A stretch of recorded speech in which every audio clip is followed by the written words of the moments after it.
ನಮಸ್ಕಾರ ಸ್ನೇಹಿತರೆ, ಇಂದು ನಾವು ಜನ್ಮ ನಕ್ಷತ್ರ ಎಂದರೇನು, ಜನ್ಮ ನಕ್ಷತ್ರವು ನಮ್ಮ ಜೀವನದಲ್ಲಿ ಯಾವೆಲ್ಲ ಪರಿಣಾಮಗಳು ಬೀರುತ್ತದೆ, ಚಂದ್ರನಿಗೆ ಮತ್ತು ನಕ್ಷತ್ರಗಳಿಗೆ ಇರುವ ಸಂಬಂಧವೇನು ಮತ್ತು ಅತಿ ಮುಖ್ಯವಾಗಿ ಜನ್ಮ ನಕ್ಷತ್ರದ ಸರಿಯಾದ ಅದೃಷ್ಟ ಸಂಖ್ಯೆಗಳನ್ನು ಬಳಸಿ ನಮ್ಮ ಜೀವನದ ಅದೃಷ್ಟವನ್ನು ಹೇಗೆ ಬದಲಾಯಿಸಿಕೊಳ್ಳಬಹುದು ಎಂದು ಸಹ ಈಗ ತಿಳಿಯೋಣ.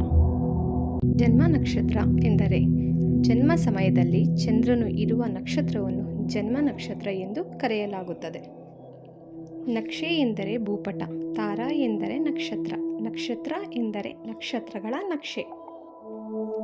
ಭಾರತೀಯ ಜ್ಯೋತಿಷ್ಯ ಶಾಸ್ತ್ರದಲ್ಲಿ ಒಟ್ಟು 27 ನಕ್ಷತ್ರಗಳಿವೆ. ಯಾವ ನಕ್ಷತ್ರದಲ್ಲಿ ಚಂದ್ರನು ಇದ್ದಾನೋ ಅದನ್ನು ಜನ್ಮ ನಕ್ಷತ್ರವೆಂದು ಕರೆಯುತ್ತಾರೆ. 27 ನಕ್ಷತ್ರಗಳನ್ನು ಒಗ್ಗೂಡಿಸಿ ತಾರಾಮಂಡಲ ಎಂದು ಕರೆಯಲಾಗುತ್ತದೆ. ನಮ್ಮ ಹಿಂದೂ ಜ್ಯೋತಿಷ್ಯ ಶಾಸ್ತ್ರದಲ್ಲಿ ಮಗು ಹುಟ್ಟಿದ ನಕ್ಷತ್ರವನ್ನು ತಿಳಿಯಲು ಚಂದ್ರನು ತುಂಬ ಪ್ರಮುಖ ಸ್ಥಾನವನ್ನು ಹೊಂದಿದ್ದಾನೆ ಎಂದು ಸಹ ನಮ್ಮ ಪುರಾಣ ಕಥೆಗಳಲ್ಲೂ ಸಹ ಉಲ್ಲೇಖವಾಗಿದೆ. ಅದು ಏನು ಎಂದರೆ, ನಮ್ಮ ಹಿಂದೂ ಪುರಾಣಗಳ ಪ್ರಕಾರ ದಕ್ಷ ಎನ್ನುವ ರಾಜನಿಗೆ 27 ಹೆಣ್ಣು ಮಕ್ಕಳಿರುತ್ತಾರೆ. ಅವನು ಚಂದ್ರನನ್ನು ಭೇಟಿಯಾಗಿ ತನ್ನ ಪುತ್ರಿಯರನ್ನು ಮದುವೆಯಾಗುವಂತೆ ಕೇಳಿಕೊಳ್ಳುತ್ತಾನೆ.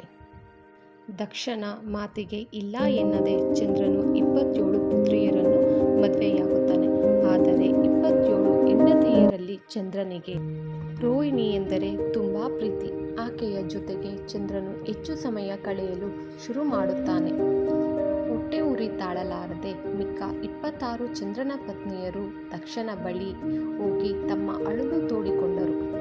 ಪುತ್ರಿಯರ ಮಾತಿನಿಂದ ಕುಂದು ಹೋದ ಚಂದ್ರನನ್ನು ಮತ್ತೆ ಸಂಧಿಸಿ 27 ಹೆಂಡತಿಯರಿಗೆ ಸಮಾನವಾಗಿ ಸಮಯ ಮೀಸಲಿಡಬೇಕೆಂದು ಕೇಳಿಕೊಳ್ಳುತ್ತಾನೆ.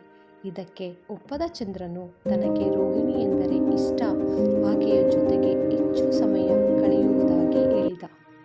ಇದರಿಂದ ಕೋಪಗೊಂಡ ದಕ್ಷನು ಚಂದ್ರನ ಗಾತ್ರ ಕ್ಷೀಣಿಸುತ್ತಾ ಹೋಗುವಂತೆ ಶಾಪ ಕೊಟ್ಟ. ಇದನ್ನು ಕಂಡ ದೇವಾದಿದೇವತೆಗಳೆಲ್ಲರೂ ಸಭೆ ಸೇರಿ ದಕ್ಷನೊಂದಿಗೆ ರಾಜಿ ಮಾತುಕತೆಗೆ ಕುಳಿತರು. ಚಂದ್ರನು ಎಲ್ಲರೊಂದಿಗೆ ಸಮಯ ಕಳೆಯುತ್ತಾನೆ. ಅವನಿಗೆ ಕೊಟ್ಟಿರುವ ಶಾಪವನ್ನು ವಾಪಸ್ ಪಡೆಯುವಂತೆ ಕೋರಿದರು. ಅದು ಶಾಪವಾದ ಕಾರಣ ಪೂರ್ಣ ಪ್ರಮಾಣದಲ್ಲಿ ವಾಪಸ್ ಪಡೆಯಲು ಸಾಧ್ಯವಿಲ್ಲ ಎಂದು ಹೇಳಿದ. ದಕ್ಷನು ಅದರ ಪರಿಣಾಮವಾಗಿ ಕಡಿಮೆ ಮಾಡಿದ. ಅಲ್ಲಿಂದೀಚೆಗೆ ಚಂದ್ರನು ಹುಣ್ಣಿಮೆ ಹತ್ತಿರವಾಗುತ್ತಿದ್ದಂತೆ ಹಿಗ್ಗುತ್ತಾ, ಅಮಾವಾಸ್ಯೆ ಹತ್ತಿರವಾಗುತ್ತಂತೆ ಕುಗ್ಗುತ್ತಾ ಹೋಗುತ್ತಾನೆ. ಅಲ್ಲದೆ ಪ್ರತಿ ತಿಂಗಳು 27 ನಕ್ಷತ್ರಗಳಿಗೂ ಭೇಟಿ ನೀಡಿ ಮುಂದುವರಿಯುತ್ತಾನೆ ಎಂದು ನಮ್ಮ ಭಾರತೀಯ ಪೌರಾಣಿಕ ಕಥೆಗಳು ಹೇಳುತ್ತವೆ. ಇಷ್ಟು ನಕ್ಷತ್ರ ಮತ್ತು ಚಂದ್ರನ ಕಥೆಯಾದರೆ, ಮುಖ್ಯವಾಗಿ ನಮ್ಮ ಜೀವನದಲ್ಲಿ ಅದೃಷ್ಟ ತರುವ ಸಂಖ್ಯೆಗಳ ಬಗ್ಗೆ ತಿಳಿಯೋಣ. ಯಾರಿಗೆಲ್ಲ ತಮ್ಮ ಜೀವನದಲ್ಲಿ ಅದೃಷ್ಟ ಬರುವುದು ಇಷ್ಟವಿರುವುದೋ ಅಂಥವರು ತಮ್ಮ ನಕ್ಷತ್ರಕ್ಕೆ ಸರಿಯಾದ ಸಂಖ್ಯೆಗಳನ್ನು ನೀವು ನಿಮ್ಮ ಜೀವನದಲ್ಲಿ ಅಳವಡಿಸಿಕೊಳ್ಳಬಹುದು. ಅದು ಹೇಗೆಂದರೆ, ಲಕ್ಕಿ ನಂಬರ್ಗಳು ಎನ್ನುವುದು ಸಂಖ್ಯಾಶಾಸ್ತ್ರ ಮತ್ತು ಜ್ಯೋತಿಷ್ಯ ಶಾಸ್ತ್ರದಲ್ಲಿ ಪ್ರಮುಖ ಸ್ಥಾನವಿದ್ದು, ಪ್ರತಿ ನಕ್ಷತ್ರಕ್ಕೂ ವಿಭಿನ್ನ ಲಕ್ಕಿ ಸಂಖ್ಯೆಗಳು ಇರುತ್ತವೆ. ಪ್ರತಿ ನಕ್ಷತ್ರಕ್ಕೂ ಹೊಂದಿಕೊಂಡಿರುವ ಶುಭ ಸಂಖ್ಯೆಗಳು ಮತ್ತು ಅವುಗಳ ಅಗತ್ಯವನ್ನು ವಿವರಿಸಲಾಗುತ್ತದೆ. ಪ್ರತಿ ರಾಶಿಗೆ ಹೊಂದಿಕೊಂಡಿರುವ ಸಂಖ್ಯೆಗಳು ಅದೃಷ್ಟ, ಶುಭ ಮತ್ತು ಆರ್ಥಿಕ ಯಶಸ್ಸಿಗೆ ಸಹಾಯ ಮಾಡುವಂತೆ ನಂಬಲಾಗುತ್ತದೆ. ಕೆಲವು ಸಂಖ್ಯೆಗಳು ಜನ್ಮದ ತಿಥಿ ಅಥವಾ ಗ್ರಹಣದ ಲಕ್ಕಿ ಸಂಖ್ಯೆಯಾಗಿರುತ್ತವೆ.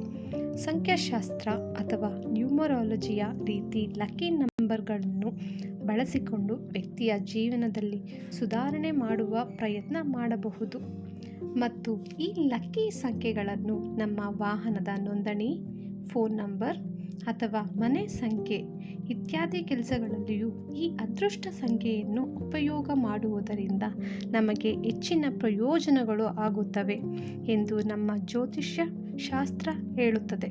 ಮತ್ತು ಅದೃಷ್ಟ ಬೀಜ ಮಂತ್ರಗಳ ಬಗ್ಗೆ ಬಂದರೆ, ಅದೃಷ್ಟ ಬೀಜ ಮಂತ್ರಗಳು ಎಂದರೆ ಶಕ್ತಿಯುತ ವಿಶಿಷ್ಟ ವರ್ಣನೆಗಳ ಸಮೂಹವಾಗಿದ್ದು, ಅವುಗಳು ದೇವರ ಅಥವಾ ವಿಶಿಷ್ಟ ಶಕ್ತಿಯನ್ನು ಪ್ರತಿಬಿಂಬಿಸುತ್ತವೆ. ಈ ಮಂತ್ರಗಳನ್ನು ಜಪಿಸುವ ಮೂಲಕ ಆ ವಿಶೇಷ ಶಕ್ತಿಯನ್ನು ಆಕರ್ಷಣೆ ಮಾಡಬಹುದು ಎಂದು ಜ್ಯೋತಿಷ್ಯ ಶಾಸ್ತ್ರ ನಂಬುತ್ತದೆ. ಬೀಜ ಮಂತ್ರಗಳು ವಿಶೇಷ ಪ್ರಮಾಣದ ಶಕ್ತಿಯನ್ನು ಹೊಂದಿದ್ದು, ಆದ್ದರಿಂದ ಅವುಗಳು ತುಂಬ ವಿಶಿಷ್ಟವಾಗಿರುತ್ತದೆ ಮತ್ತು ಎಲ್ಲದಕ್ಕೂ ಮೂಲ ಕಾರಣ ಮನಸ್ಸು. ಆದ್ದರಿಂದ ಮಂತ್ರಗಳನ್ನು ದಿನ 108 ಬಾರಿ ಪಠಿಸುವುದರಿಂದ ನಮ್ಮ ಮನಸ್ಸಿನ ದೃಢತೆ ಹಾಗೂ ಶಾಂತಿಯನ್ನು ಹೆಚ್ಚಿಸಬಹುದು ಮತ್ತು ವೈಜ್ಞಾನಿಕವಾಗಿಯೂ ಕೂಡ 80% ಸಮಸ್ಯೆಗಳ ಮೂಲ ಕಾರಣ ಮನಸ್ಸು ಎಂಬುದು ಸಾಬೀತಾಗಿದೆ. ಆದ್ದರಿಂದ ಈ ಮಂತ್ರಗಳ ಮೂಲಕ ಮನಸ್ಸಿನ ಶಕ್ತಿಯಿಂದ ಹಲವಾರು ಸಮಸ್ಯೆಗಳು ಬಗೆಹರಿಯುವುದು ಎಂದು ನಮ್ಮ ಶಾಸ್ತ್ರ ಹೇಳುತ್ತದೆ. ಈ ಎಲ್ಲ ಮಾಹಿತಿಗಳು ನಿಮಗೆ ಇಷ್ಟವಾದಲ್ಲಿ ಲೈಕ್ ಮಾಡಿ, ಶೇರ್ ಮಾಡಿ ಮತ್ತು ಕಮೆಂಟ್ ಮಾಡಿ. ಧನ್ಯವಾದಗಳು.